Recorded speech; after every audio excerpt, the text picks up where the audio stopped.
అందరికీ నమస్కారం అండి. ఇటీవల గ్రూప్ 2 మెయిన్స్ ఎగ్జామ్ పూర్తయింది. అంటే సుమారుగా 10 రోజుల వరకు అయిపోతుంది. బట్ మెయిన్స్ ఎగ్జామ్ అయిపోయినప్పటి నుంచి కూడా మరుసటి రోజు నుంచి ఎగ్జామ్ సంబంధించినటువంటి కట్ ఆఫ్ ఏంటి, ఎంత మార్క్స్ వస్తే బాగుంటుంది, దేన్ని మనం సేఫ్గా తీసుకోవచ్చు అనే విషయాల మీద చాలామంది అనాలిసిస్ కూడా చేస్తున్నారు. అలా చాలామంది ఫ్రెండ్స్ కూడా ఫోన్ చేస్తున్నారు, మెసేజ్లు పెడుతున్నారు. బట్ కానీ ఈసారి నేను కొంచెం లేట్గా చేశాను. అంటే ఇంచుమించు ఒక 1 వీక్ దాటిపోయిన తర్వాత నేను ఈ కట్ ఆఫ్కి సంబంధించి వీడియో చేయడం జరుగుతుంది.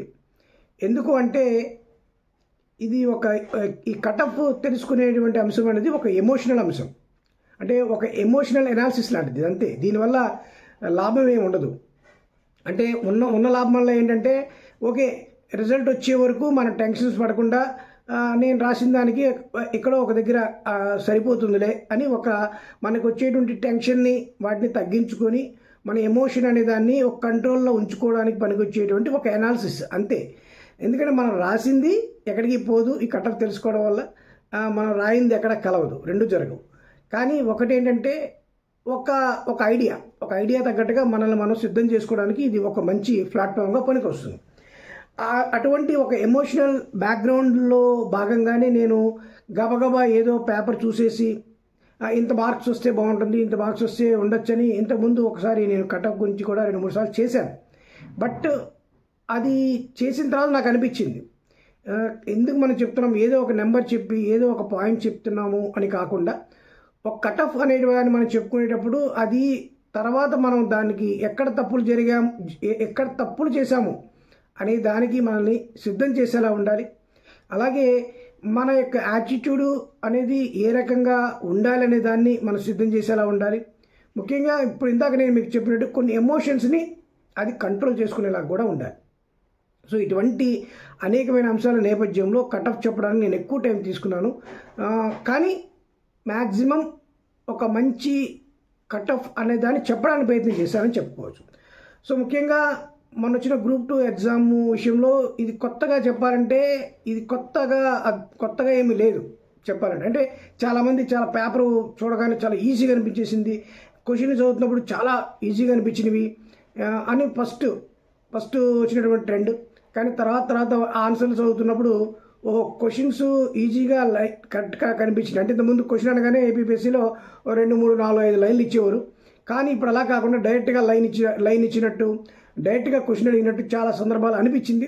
కానీ ఎక్కువ ఆన్సర్ల దగ్గర మాత్రం దాని జంబ్లింగ్ సిస్టంలో, మ్యాచింగ్ సిస్టంలో అక్కడక్కడ మాత్రం మనల్ని, అంటే ఒక రకంగా చెప్పాలంటే మైనస్ మార్కుల నేపథ్యంలో మన మీద మన యొక్క మైండ్ సెట్ మీద ఒక అనాలిసిస్, అంటే మనం చదువు, మన సబ్జెక్ట్ ఎంత చదివాము, సిలబస్ ఎంత చదివాము, ఇదంతా ఒక పాయింట్. కానీ దానికంటే ఎక్కువగా యాజ్ ఎ క్యాండిడేట్గా మనం మన యొక్క మైండ్ సెట్ని ఎలాగ అనాలిసిస్ చేసుకోగలుగుతున్నామనే దాన్ని బేస్ చేసుకునే ఎక్కువగా ఈ ఎగ్జామ్ 2 పేపర్లు కూడా ముందుకు తీసుకొచ్చారనిపించింది నాకైతే. ఇంతకుముందు కూడా నేను కొన్ని వీడియోలు చేశాను, ఎగ్జామ్ థియేటర్లో మనం ఎలా ఉండాలి ప్రజెంట్, అంటే మైనస్ మార్కుల నేపథ్యంలో మనం ఎగ్జామ్ థియేటర్లో ఎలా ఉండాలి అనే దాని మీద కూడా నేను ఇంతకుముందు 1-2 వీడియోలు చేశాను. ఆ వీడియోల్లో కూడా నేను చెప్పింది ఏంటంటే, ఈరోజు మనం ఎంత చదివాము, ఎంత కష్టపడ్డామన్నది ఎగ్జామ్కి ఒక రోజు ముందు వరకు మాత్రమే పార్ట్. సో ఎగ్జామ్ ముందు రోజు నుంచి మనకున్నటువంటి మేజర్ కాన్సెప్ట్ ఏంటంటే, ఎగ్జామ్ థియేటర్లో మన యొక్క మేనేజ్మెంట్, ఎగ్జామ్ థియేటర్లో మనం ఆ పేపర్ చదువుతున్నప్పుడు లేదా ఆ పేపర్ తగ్గట్టుగా మనం అప్పటికప్పుడు చేసుకోవాల్సినటువంటి అనాలిసిస్. అలాగే పేపర్లు ఎన్ని ఉన్నా సరే, అంటే ఉదయం పేపర్, మధ్యాహ్నం పేపర్, 2 పేపర్లు ఉంటాయి. సో ఉదయం పేపరు ఉన్నప్పటికీ కూడా, అలాగే మధ్యాహ్నం పేపర్ ఉన్నప్పటికీ కూడా ప్రతి పేపర్కి కూడా మనం రిఫ్రెష్గా ఉండాలి. అంటే ఉదయం పేపరు రాయగానే సగం ఎగ్జామ్ అయిపోయింది, మిగతా సగం ఎగ్జామ్ రాస్తున్నా అన్న మోడల్లో ఉండకూడదు. సో ఉదయం పేపర్ కానీ చూసుకోవాలి, మధ్యాహ్నం పేపర్ కానీ మనం రిఫ్రెష్ అవ్వాలి. సో అటువంటి రిఫ్రెష్ మోడల్లో మాత్రమే మనం ఈ ఎగ్జామ్స్ అనే వాటిని మనం పూర్తి స్థాయిలో కండక్ట్ చేసుకోగలం. సో ఆ విధమైనటువంటి అంశాన్ని బేస్ చేసుకోగలిగితేనే ఈ ఇప్పుడున్నటువంటి మైనస్ మార్కుల నేపథ్యంలో మనం ఖచ్చితంగా ఎగ్జామ్ని అటెంప్ట్ చేయగలం. సో అదే బేస్లో ఈసారి గ్రూప్ 2 పరీక్ష కూడా చాలా వరకు దీనికి చాలా దగ్గరగా ఉందనిపించింది నాకు. ఉదయం పేపర్ చూసినప్పుడు నిజంగా ఏపీ హిస్టరీ కానివ్వండి, పొలిటికల్ సైన్స్ కానివ్వండి, ఒక్కొక్కప్పుడు పొలిటికల్ సైన్స్లో క్వశ్చన్లే అర్థమయ్యాయి కాదు. అంత ఇదిగా ఉండేది. సో ఈసారి ఆ పరిస్థితికి భిన్నంగానే ఉందని చెప్పుకోవాలి.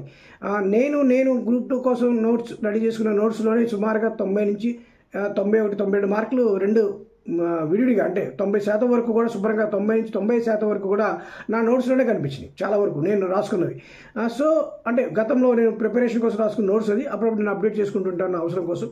సో దాని నుంచి ఇంచు 90% ఉన్నాయి. అంటే ఒక సీరియస్ ఆస్పిరెంట్ కష్టపడి చదివిన వాళ్ళు, నోట్స్ రాసుకొని చదివిన వాళ్ళు కనుక ఈ ఎగ్జామ్ ప్రిపేర్ అయ్యి ఉంటే ఎగ్జామ్కి సంబంధించినటువంటి ఆ క్వశ్చన్స్ని ఆన్సర్ చేయడానికి సబ్జెక్టు పరంగా ప్రిపరేషన్ పరంగా అయితే పెద్ద సమస్య కాదు. కొంతమంది చాలామంది మా ఫ్రెండ్స్ కూడా సెలవు దొరక్క లాస్ట్ మినిట్లో, అంటే ఒక నెల రోజులు 15 రోజులు సెలవు పెట్టుకున్నారు. ఆ టైంలో చదివినప్పుడు అంటే జనరల్గా అప్పుడు ఏముంటుందంటే ఏదోలే రాద్దాంలే, కానీ సెలవు ఎంతో కొంత దొరికింది కానీ తగ్గట్టు రాద్దాంలే, ఎందుకంటే వాడి ఎగ్జామ్ తెలుసు ఎన్నాళ్ళు కష్టపడితే ఎగ్జామ్ కొడతాం తెలుసు. కానీ అటువంటిప్పుడు కూడా సెలవు దొరికింది 15 రోజులు నెల రోజులు అనుకున్నప్పుడు సరే అంత కష్టంగా ఇన్ని రోజులు ప్రిపేర్ అయితే కానీ ఎగ్జామ్ కొట్టలేము, కానీ ఉన్న టైంలోనే మనకి సాధ్యం వరకు చదువుదాంలే అని ఒక సెల్ఫ్ సాటిస్ఫికేషన్ కోసం ఎగ్జామ్ రాసిన వాళ్ళు పేపర్ చూడగానే అయ్యయ్యో ఇదే కనుక నేను ఇంకొక నెల రోజులు నాకు దొరుకుంటే, 2-3 నెలలు కనుక నాకు దొరుకుంటే బ్రహ్మాండంగా రాసేసేవాడిని నా ప్రిపరేషన్కి. ఇంత తక్కువ టైం నాకు దొరికింది, ఇంకొంచెం టైం ఉంటే కనుక చాలా బాగా రాసేసేవాడిని ఎగ్జాము అని కూడా ఫీల్ అయిన సందర్భాలు ఈ గ్రూప్ 2 ఎగ్జామ్ ఎక్స్పీరియన్సెస్లో ఉన్నాయి. సో అటువంటి వాటి నేపథ్యంలో కూడా మనం తీసుకుంటే గ్రూప్ 2లో ఫస్ట్ ఉదయం జరిగిన పేపరు ఏపీఎస్టీ పాలిటిక్స్ కానివ్వండి, మధ్యాహ్నం జరిగిన పేపర్ కానివ్వండి, ఒక మంచి మైండ్ గేమ్ని మనం సెట్ చేసుకుంటే చాలా బాగుంటుంది. ఉదాహరణకి ఉదయం పేపర్ చూడగానే స్ట్రైట్ క్వశ్చన్స్ వచ్చేసి పేపర్ చాలా ఈజీగా ఉందనిపించేసి ఓకే ఈ పేపర్లో నేను 90%, 80% కూడా నేను చేసేసి ఉంటాను, అయిపోయి ఉంటుంది అని ఒక రకమైనటువంటి ఒక కాన్ఫిడెన్స్లో, ఒక రకమైనటువంటి అంటే ఒక తెలియని ఆనందం కూడా వస్తుంది. బాగా కష్టపడిన వాళ్ళకి ఏంటంటే పేపర్ ఈజీగా ఉందనిపించగానే బాగా చేశాను ఈ పేపరు, ఇంకేముంది నేను 90% చేశాను, మధ్యాహ్నం పేపర్ కూడా ఇంకా బ్రహ్మాండంగా ఉంటుంది, అలాగే ఉండొచ్చు, ఒక లేకపోయినా ఇది కవర్ చేసేస్తుంది నన్ను అనుకుని 2 రకాల మైండ్ సెట్తో మధ్యాహ్నం ఎగ్జామ్కి వెళ్తాం. అదే మైండ్ సెట్తో ఎగ్జామ్ చేయడంలోకి వెళ్తే ఆ పేపరు యావరేజ్గా ఉన్నా టఫ్గా ఉన్నా కూడా మనం దెబ్బతింటాం. ఎందుకంటే మార్నింగ్ మైండ్ సెట్ మధ్యాహ్నం మైండ్ సెట్కి ఉంచుకోకూడదు, ఇంకా ఫ్రెష్ అయిపోవాలంతే. మధ్యాహ్నం పేపర్ ఎలా ఇస్తాడు, టఫ్గా ఇచ్చేసాడు, చాలా టఫ్గా ఇచ్చాడు. మార్నింగ్ పేపర్ చూసుకొని మనం చాలా హ్యాపీగా ఉంది, చాలా అర్థమైపోయింది, ఈ రకంగానే మధ్యాహ్నం పేపర్ ఉంటుంది అనేసి ఒక రకమైన మైండ్ సెట్ అక్కడికి వెళ్ళగానే కొన్ని క్వశ్చన్స్ భయంకరంగా కనిపించగానే ఒక్కసారి మన మైండ్ ఆటోమేటిక్గా ఒక రకమైనటువంటి డిసప్పాయింట్ అవుతుంది కాసేపు. అయ్యో ఇది ఎంత కష్టంగా ఉందండి, ఉదయం చాలా కష్టపడ్డాను అని ఫీలింగ్స్. లేదు మనకు ఆ పేపర్ కూడా ఈజీగా అనిపించగానే ఏం చేస్తాం, ఉదయం ఆల్రెడీ 90% చేసాం, ఇది ఈజీగా ఉంది, ఇంకో 90% చేసేవచ్చు అని గబగబ క్వశ్చన్స్కి ఆన్సర్ పెడితే మైనస్ మార్కులోకి వెళ్ళిపోతాం. సో ఇటువంటి రకరకాల యాటిట్యూడ్స్ అనేవి మన మధ్యనే క్రియేట్ చేయబడి ఆ యాటిట్యూడ్స్ ఆధారంగా ఈ ఎగ్జామ్ని మనము ఎదుర్కొనే విధంగా ఈ యొక్క పేపర్ సెట్టింగ్ అనేది జరిగిందని నాకు అనిపించింది చాలామంది. సో ఈ వారం రోజులు కూడా నేను కటప్ చెప్పడానికి కారణం ఏంటంటే, కటప్ చెప్పడం లేట్ అవడానికి కారణం ఏంటంటే, చాలామంది ఫ్రెండ్స్ నుంచి నేను ఫోన్ చేశాను, చాలామంది అడిగాను, చాలా చోట్ల న్యూస్ చూశాను, ఎనాలిసిస్లు చూశాను, చాలామంది దగ్గర నుంచి నేను కొన్ని శాంపిల్ స్కోరింగ్స్ కూడా అడిగి తెలుసుకున్నాను. బాగా చదివిన వాళ్ళు, మధ్యస్థంగా చదివిన వాళ్ళు, అలాగే బాగా చదివి సెలవులు దొరక్క తక్కువ టైంలో మళ్ళీ అడ్జస్ట్మెంట్ అవుతూ ప్రిపేర్ అయిన వాళ్ళు, అలాగే ఏదో ఒక లాస్ట్ మినిట్ ఎగ్జామ్కి వెళ్ళిపోయి అరే ఇంత ఈజీగా ఉంది పేపర్ చదువుంటే బాగుంటుంది అనే ఫీలింగ్ తోటి ఉన్నవాళ్ళు, ఇలా 4-5 రకాల వాళ్ళ కేటగిరీలు వాళ్ళంతా కూడా నాకు ఈ ప్రిపరేషన్లో ఈ ఎగ్జామ్ ఫేస్ చేసిన వాళ్ళు కనిపించారు. సో వీటన్నిటిని చూసిన తర్వాత ఈ రోజున ఖచ్చితంగా మనం ఎగ్జామ్స్ ప్రిపేర్ అయ్యేటప్పుడు ముఖ్యంగా మైనస్ మార్కులు ఉన్నప్పుడు మాత్రం మీరు ఇంతకుముందు మనం 3-4 పాయింట్లు చెప్పుకున్నాం. కాంపిటీషన్ ఎగ్జామ్ అంటే మనం ఏముండాలి, ఒకటి నోటిఫికేషన్ ఖచ్చితంగా చదవాలి. నోటిఫికేషన్ సరిగ్గా చదవకే మనం చాలామంది రోస్టర్ పాయింట్లో కానివ్వండి వాటిలో కొంచెం దెబ్బతింటూ ఉంటాం.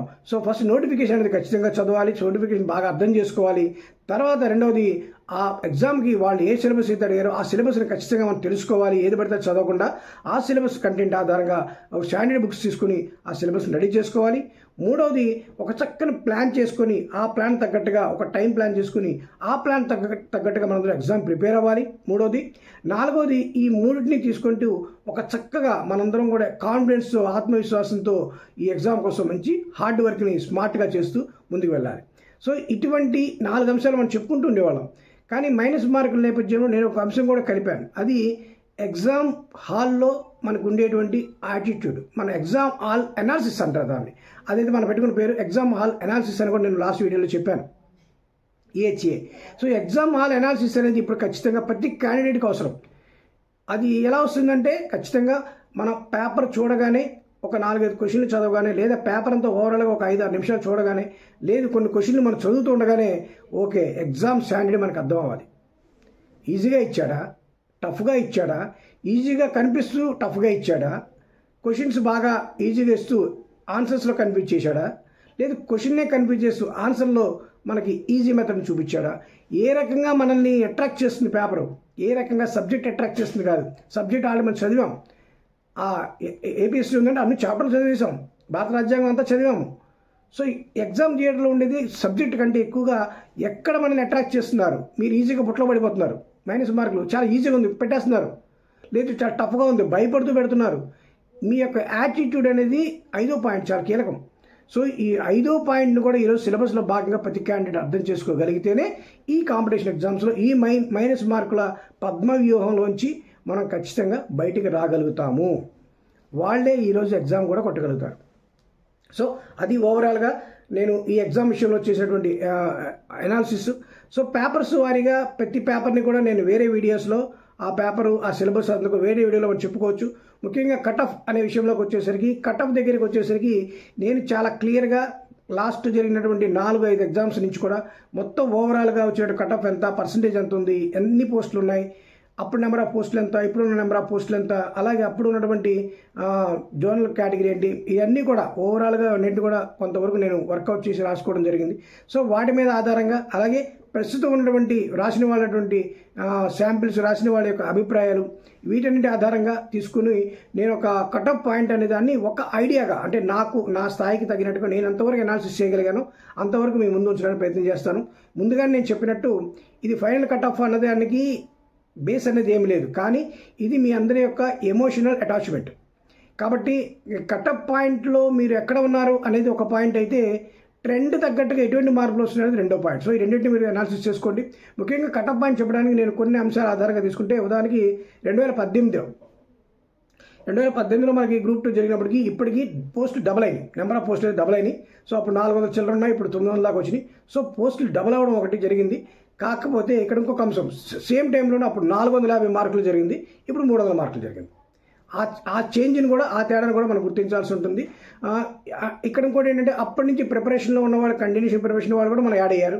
సో కాబట్టి డబుల్ పోస్ట్ అయిపోయినాయి కాబట్టి కట్ ఆఫ్ సగం పడిపోవాలను, పోస్ట్ డబుల్ అయ్యి కాబట్టి మార్క్స్ తక్కువ వచ్చినా అయిపోతుందో అనేటువంటి అంశం కాకుండా, ఓవరాల్గా నేను గత కొన్ని గ్రూప్ 2 ఎగ్జామ్స్, ఇటీవల జరిగిన గ్రూప్ 2 ఎగ్జామ్స్ అన్నింటినీ నేను ఓవరాల్గా నేను లెక్కించుకోగలిగితే నాకు సుమారుగా 62 నుంచి 73, అంటే 63 నుంచి 73% వరకు, 62, 63 ఇంచుమించుగా 63 నుంచి 73, అంటే ఈ 10%లో కట్ ఆఫ్ అనేది ఇప్పుడు మ్యాక్సిమం ఉండేది. అంటే 63% నుంచి 73%, అంటే ఓసీ నుంచి లాస్ట్ SC ST ఇంకా అదర్ కేటగిరీస్ ఇవన్నీ కూడా తీసుకుంటే ఓవరాల్గా వచ్చేసరికి ఒక 60 నుంచి 62, 60 నుంచి 62% కిందన, పైకి వచ్చేసరికి 70 నుంచి 73%. సో నేను రెండింటికి యావరేజ్ సగటు తీసుకుంటే 65 నుంచి 67%. ఇంకా పర్ఫెక్ట్గా తీసుకోవడం అన్నది మనం అది ఏదో హెడ్ అండ్ టైల్ వేసినట్టు ఉంటుంది కాబట్టి నేను చెప్పను.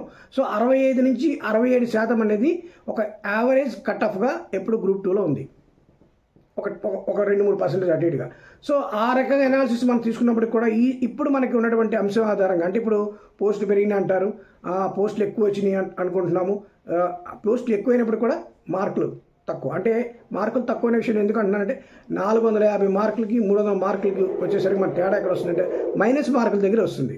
సో మైనస్ మార్కుల దగ్గర వచ్చినటువంటి అంశాన్ని కేటగిరీలో తీసుకుంటే మార్క్స్ మ్యాక్సిమం మార్క్స్ పెరిగినా తరిగినా కూడా ఎక్కడ కూడా పెద్ద తేడా ఉండదు, ఒక 4 to 5% తప్ప పెద్ద తేడాగా ఏమనిపించదు. అంతేగాని సగం పోస్టులు డబుల్ అయినాయి కాబట్టి అప్పుడు 60% వచ్చింది, ఇప్పుడు 30%, 40%, 50% పడిపోవడం ఏం లేదు. దాని తగ్గట్టుగా ప్రిపరేషన్ కూడా పెరుగుతూ ఉంటుంది కాబట్టి. సో ఓవరాల్గా అలా చూసుకున్నప్పుడు ఇప్పుడు మనకు ఉన్నటువంటి యావరేజ్ కట్ ఆఫ్ తీసుకున్నా కూడా, నేను అనుకునే కట్ ఆఫ్ అయితే ఇప్పుడున్నటువంటి నెంబర్ ఆఫ్ పార్టిసిపెంట్స్ కానివ్వండి, పోస్టులు కానివ్వండి, జోనల్ వైజ్ కేటగిరీలు కానివ్వండి, ఓవరాల్ రోస్టర్ పాయింట్లు కానీ ఇవన్నీ తీసుకుంటే 65 నుంచి 70 మధ్యలో, అంటే 65% నుంచి 70% మధ్యలో ఓవరాల్గా కట్ ఆఫ్ ఉండొచ్చు అనేటువంటి నా అంశం. సో నాకు వచ్చిన శాంపిల్స్లో కానీ మా ఫ్రెండ్స్ వీళ్ళంతా చెప్తున్నటువంటి, అలాగే స్టూడెంట్స్ చెప్తున్నటువంటి రిజల్ట్ వాళ్ళు అనాలిసిస్ చేసుకున్నారు. అలాగే ఏపీపీఎస్సీ కానివ్వండి, తర్వాత సబ్జెక్ట్ ఎక్స్పర్ట్స్ ఎక్స్ప్లెయిన్ చేసినటువంటి వాటి ద్వారా కానీ ఓవరాల్గా వచ్చినటువంటి అన్నింటి ఒక 4-5 రకాలు తీసుకుని పేపర్స్ అన్నింటిని కూడా అనాలిసిస్ చేసిన తర్వాత వాటికి వీళ్ళు చెప్పే వాటికి ఎక్కడ దగ్గరగా ఉన్న విషయాలు కూడా చూసుకున్న తర్వాత ఓవరాల్గా నేను అనుకున్నదంటే ఒక 195 నుంచి మేబీ 190 + 5, సో 190 నుంచి 210 మధ్యలో కట్ ఆఫ్ అనేది ఉండొచ్చు. సో వీటికి 10 మార్కులు ఇటు కానీ 10 మార్కులు అటులు కానీ ఇంకా అటువైపు పెరగచ్చు, ఇటువైపు తరగచ్చు. ఎందుకంటే కరెక్టే, పేపరు కొంచెం వరకు మనల్ని అట్రాక్ట్ చేసి ఉండొచ్చు. పేపర్ మనల్ని కొంతవరకు మనతో ఒక రకమైన మేనేజ్మెంట్ పరంగా ఆడుకొని ఉండొచ్చు. కానీ అంత భయంకరమైన టఫ్ అయితే ఏం కాదు, ఖచ్చితంగా ప్రిపేర్ అయ్యి రాసిన వాళ్ళకి, ప్రిపేర్ చేసుకున్న వాళ్ళకి కూడా ఖచ్చితంగా ఈ పేపర్ నుంచి మంచి స్కోరింగే వాళ్ళు చేయడానికి ప్రయత్నం చేశారు. కాబట్టి అంత దారుణంగా కట్టప్ పడిపోయే అవకాశం అయితే ఏమీ లేదు. సో కాబట్టి నా ఎనాలిసిస్ ప్రకారం 190-210 మధ్యలో కట్ ఆఫ్ అనేది ఉండొచ్చు. ఒక 10 మార్కులు దిగువకి, ఒక 10 మార్కులు పైకి. అంటే ఇది యావరేజ్ కట్ ఆఫ్. ఇంకా రిజర్వేషన్ కట్ ఆఫ్ ఇవన్నీ ఎలా ఉంటాయనే దాన్ని మనం ఇంకా చెప్పుకుంటే 160-170 మధ్యలో ఉండొచ్చు, 170-180 మధ్యలో ఉండొచ్చు.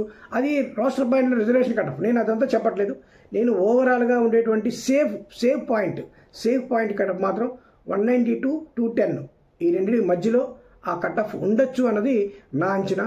సో దీని ఆధారంగా ఒక 10 మార్కులు 15 మార్కులు కింద ఉన్నవాళ్ళు, 10 మార్కులు 15 మార్కులు పైన ఉన్నవాళ్ళు హ్యాపీగా మీ యొక్క ఎమోషన్స్ అనే వాటిని అనాలిసిస్ చేసుకుంటూ నెక్స్ట్ ఎగ్జామ్కి ప్రిపేర్ అవ్వడానికి సిద్ధమవ్వండి.